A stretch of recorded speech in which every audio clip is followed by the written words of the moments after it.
Hello, and welcome to the show.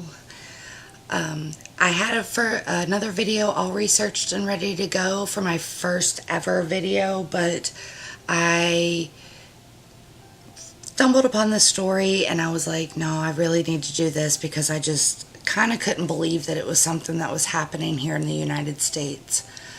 So this doctor, Jumana Nagarwala, we're going to go with that, is in Michigan, and she was performing female genital mutilation on girls ages 6 through 8 for this sect of Shia Islam called Dawoodi Bohra. And I just couldn't believe that something like this was actually happening in the United States. It just kind of, I just couldn't even believe it. I'd heard of it before, but I had heard of it in terms of like Somalia and, Middle Eastern countries. I didn't really believe that that would happen here, but I guess when you migrate large populations, and apparently the Detroit area of Michigan has a very large Shia Muslim population in it. I guess those things come with it, but it is illegal here in the U.S. So this is her. That's Jumana. She is an emergency room physician at the Henry Ford hospital system. She did not perform these procedures there, though. She did this on her off time at a friend of hers clinic who was a fellow doctor and also a fellow Dawoodi Bohra Muslim. She's a reputable doctor. She graduated in '98 from Johns Hopkins. She's been published. She's carried residents under her and everything. I mean, she's pretty, well, from what I could tell, well respected, well liked doctor. But she is also a practicing Muslim in the sect of, it's an offshoot of the Shia Islam called the Bohras, which I guess from what I can tell, they are considered like they're trying to create reform within the Muslim system while holding on to their core beliefs. She was arrested April 12th this year. She is the first person to be arrested under the new law that was enacted in 2003. There was one case before her of a gentleman that had performed a clitorotomy on his daughter with a pair of scissors. And that happened in Georgia. And he ended up in jail for it. But there's now a specific, before that there wasn't a specific law. There is now a specific law in place that you are not allowed to, mutilate females' genitals. And they believe this may have been going on since about 2005. So there could be thousands of people that have been affected by this, and or that she has done this to. It's just, I keep shaking my head. It's just crazy. I just never would have thought of this coming in the United States. This gentleman here, Dr. Faruquddin Attar, is her friend whose clinic she used. He's an internist. He owns the Burhani Clinic in Livonia, Michigan. And this is where these procedures were performed after hours. He has also been arrested. He was arrested the next day. after Jumana was, him and his wife both, because they felt they were complicit in, performing, or in providing a place for them to perform, for her to perform these mutilations. And he didn't actually, and she and his wife didn't actually do the procedures. It was Jumana that did them, but still they provided the place and they knew what was going on. Yeah, his wife was also arrested. They said nothing illegal happened at the clinic, that everything's hunky-dory, that nothing illegal happened there, that as far as he knows. So they're claiming plausible deniability. And yeah, there's no way you don't know what's going on if you're both in this, I don't know. Maybe I'm wrong. This is the Dawoodi Bohrama religion. It's a sect of Shia Islam. And what I got directly from their site, it says there are 3 things that are dear to a Bora man: his topi, his cap, his Beiro, which is his wife, and his Veopamar, which is his business, and he guards them zealously. They believe the reason that this is done in most religions that it is performed in is to dampen a woman's sexual desire, or and remove her ability to enjoy sex. This goes so far as to some cases where they do, I cannot pronounce the word, it starts with an I, inflation, something to that effect, where basically they remove all the genitals on the female and sew it shut and leave just a small hole so that she can urinate and for her menses to come through. And then when she's with her husband, whoever she ends up marrying, he has to cut and rip that open in order to be able to impregnate his wife. It's really barbaric. It's really, it's just, I don't know. I don't even know how to feel about that, other than just completely disgusted. I understand that there are certain things that people have a right to do as far as practicing their religion or whatever, but I think when you are purposefully maiming people to keep them chaste, that seems a little overboard to me.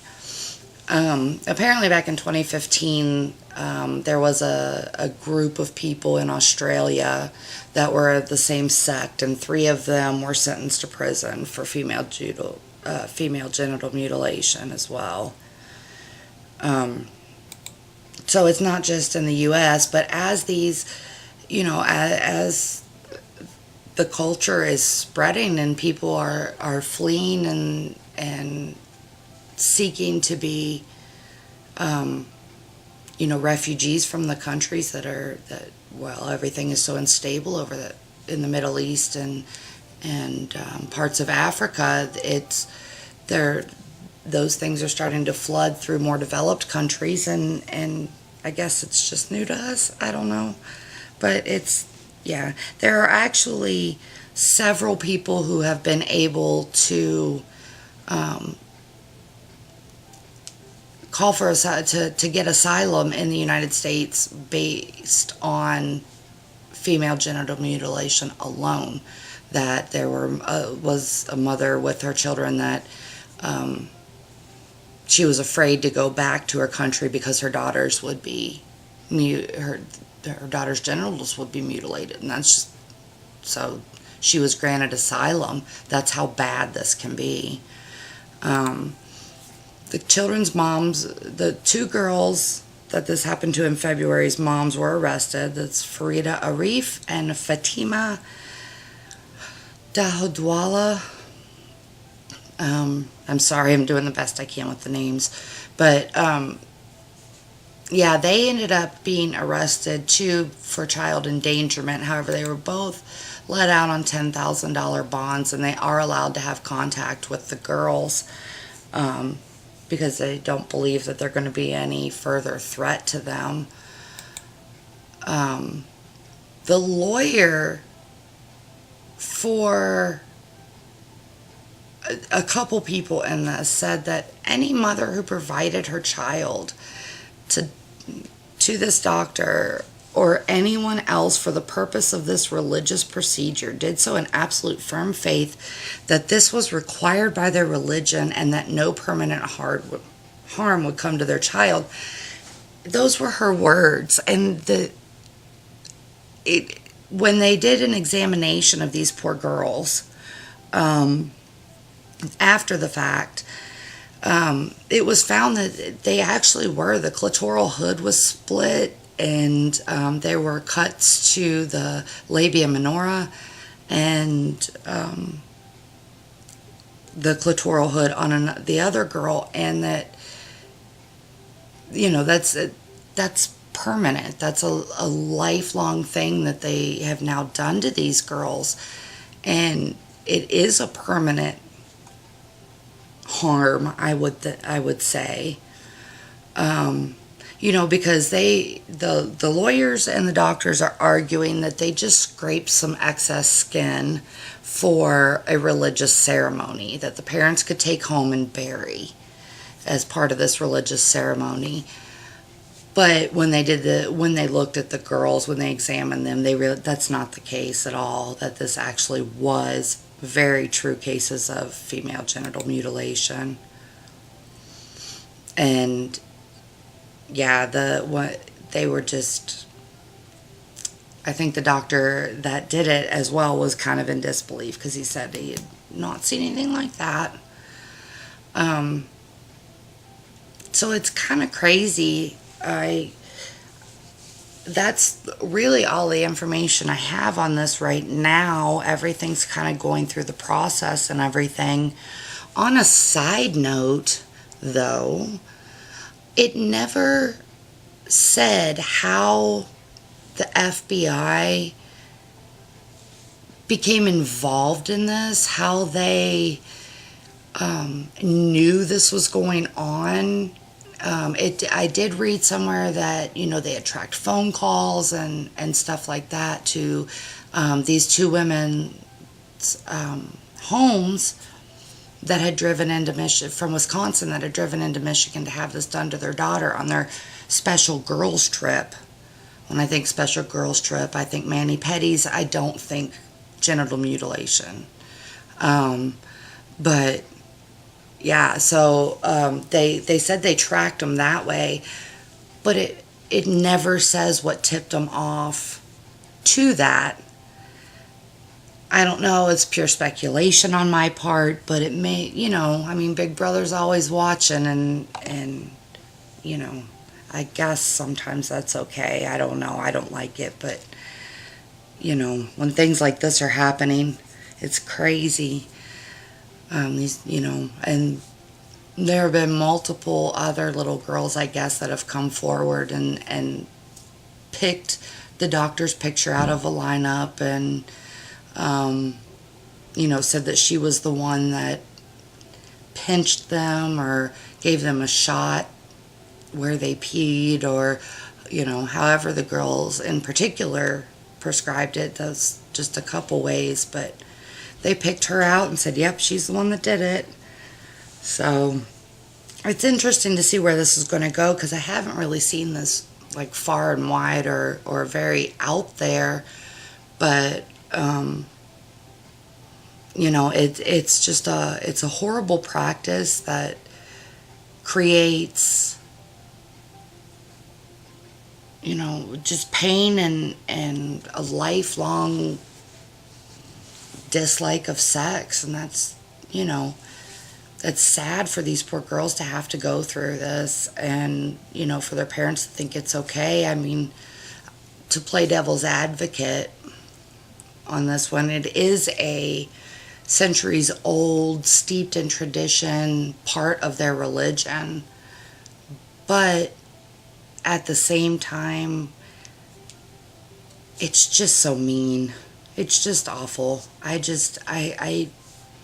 don't know. I can't advocate for it. I can't even play devil's advocate for it.